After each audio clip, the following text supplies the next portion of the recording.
అన్నీ నీ తండ్రివే, కానీ ఎందుకు స్వాధీనం చేసుకోలేకపోతున్నావు? మొట్టమొదటిది విశ్వసించకపోవటం వలన. నోటితో పలుకుతావు, దేవుడు నాకు ఇస్తాడులే అంటావు, కానీ నమ్మవు. దేవుడు నన్ను బాగు చేస్తాడులే అంటావు, కానీ హృదయంలో నమ్మవు. భయంలోనే బ్రతుకుతావు, భయంలోనే బ్రతుకుతావు. మానసిక శాస్త్రవేత్తలు చెప్పింది ఏంటంటే, మానసిక శాస్త్రవేత్తలే కాదు, నువ్వు కూడా ఆలోచించి చూడు.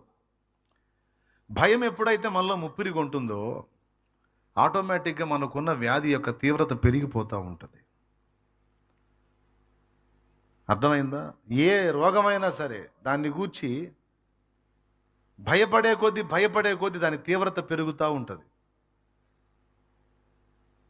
మరి దేవుడు నన్ను స్వస్థపరుస్తాడు, నేను దేవునికి అనుదినం అప్పగిస్తున్నాను, దేవుడు ఖచ్చితంగా నా ఎడల కార్యం చేస్తాడు అని నమ్మిన ఎడల దుఃఖముఖిగా భయంతో నువ్వు ఉండకూడదు, దుఃఖముఖుడుగా భయంతో నువ్వు ఉండకూడదు.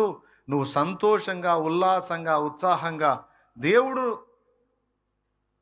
నాకు సిద్ధపరిచిన వాటిల్లో స్వస్థత కూడా ఒకటి. నిన్ను స్వస్థపరిచే యెహోవాను నేనే అన్నాడు, నేనే నిన్ను బాగు చేతున్నా అన్నాడు. ఆయన గాయములలోని స్వస్థత నాకుందన్నాడు పేతురు పత్రికలో.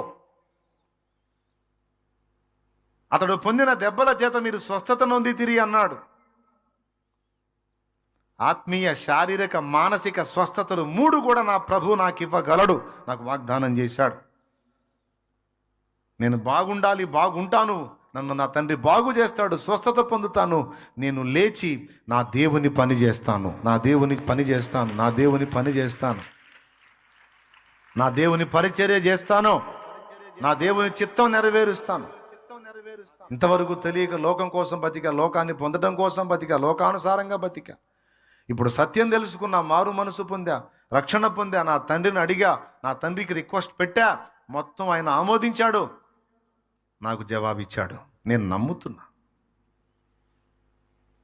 నమ్మావా, విశ్వసించావా? అట్లయితే నీకు కలుగుతుంది. నువ్వేం విశ్వసించావు? స్వస్థత, ఓకే, కలుగుతుంది. సమృద్ధి కలుగుతుంది. జయం విశ్వసించావు, కలుగుతుంది. నువ్వు ఏది విశ్వసించిన ఆయన కలుగునుగాక అంటాడు. దేవుడు వెలుగు కమ్మని పలుకగా,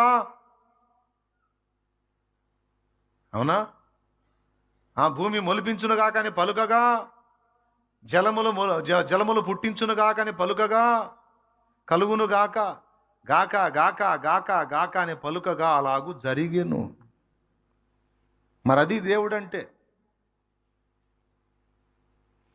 నీకు సాధ్యమే, సర్వం సాధ్యమే, ఒక్క మాట పలికిన చాలు.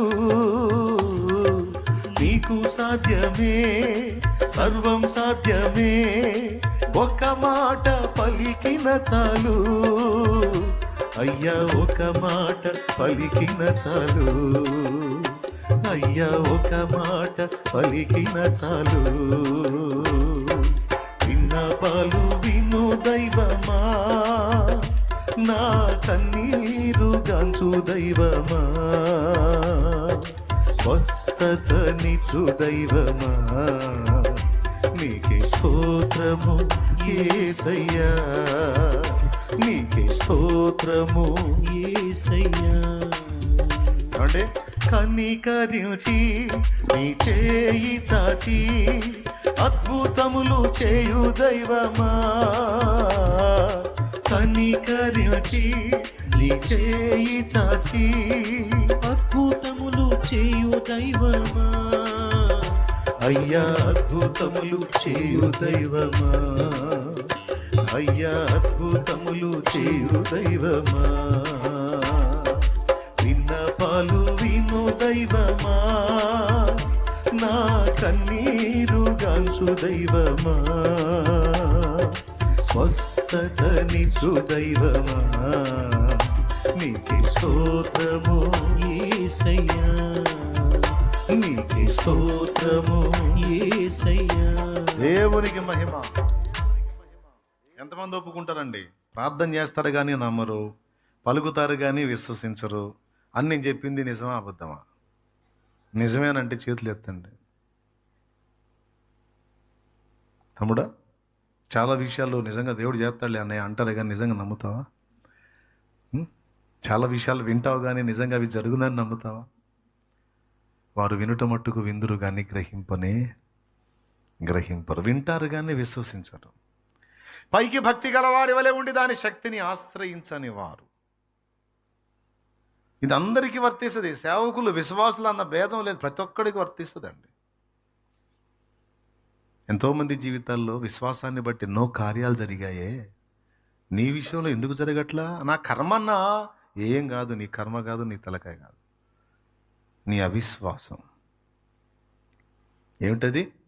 నీ అవిశ్వాసం నాయన, నీలో ఉన్న అంతరంగ సందేహం.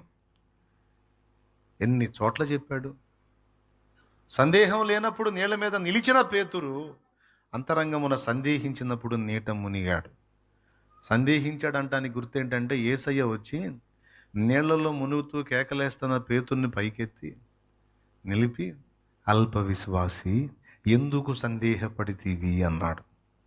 సందేహము, అనుమానము, అవిశ్వాసము, అపనమ్మిక అనేది దేవుని శక్తి మన మీదికి రాకుండా అడ్డగించే ఒక దట్టమైన తెర, ఒక రాతి పొర.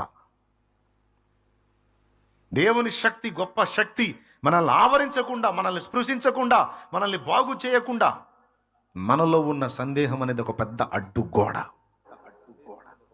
ఎవడో గట్టట్లా దుష్టుడు కలిగించే కొన్ని భ్రమలకి మనం లోనై మనమే డౌట్స్ పెట్టుకొని దేవుని శక్తిని స్వతంత్రించుకోలేకపోతున్నాం. సోదరా, నువ్వు నమ్మినా నమ్మకపోయినా ఇది నిజం.